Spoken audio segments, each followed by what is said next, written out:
સમાચારની શરૂઆત કરીએ તો સમાચાર વડોદરાથી પ્રાપ્ત થયા છે, જેમાં વડોદરામાં પૂરના પાણી ઓસર્યા બાદ ગૃહ રાજ્યમંત્રી એક્શન મોડમાં જોવા મળ્યા છે।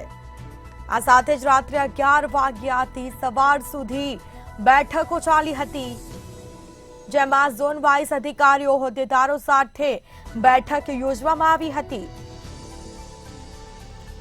તો મેયર, સાંસદ, વિસ્તારના ધારાસભ્યો પણ ખાસ બેઠકમાં ઉપસ્થિત રહ્યા, જેમાં સફાઈ કામગીરી, રોડના પેચવર્કની કામગીરીનું નિરીક્ષણ કર્યું હતું।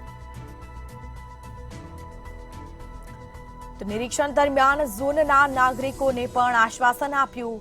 વડોદરામાં પૂરના પાણી ઓસર્યા બાદ ગૃહ રાજ્યમંત્રી એક્શન મોડમાં જોવા મળ્યા છે। રિવર ડેવલપમેન્ટ માટે 1200 કરોડની ફાળવણી પણ કરવામાં આવી છે। નથી કર્યો અને કોઈ લોકોને બી દૂર રાખવાનો પ્રયત્ન નથી કર્યો।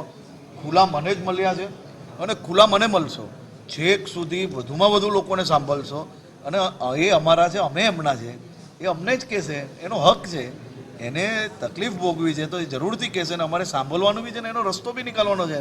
અને રસ્તો નીકાળવા માટે જ આજે એક રાત નહીં, રાતે રાત જાગશો પરંતુ એક બીની તકલીફ નહીં રહેવાની। અમદાવાદ મહાનગરપાલિકાએ જે 250 લોકો 300 લોકો મોકલવાના હોય, સુરત મહાનગરપાલિકાએ જે 200 લોકો મોકલવાના હોય, એ લોકો ક્યાં કામ કરે છે, કઈ રીતે કામ કરે છે હું તમને બતાડું।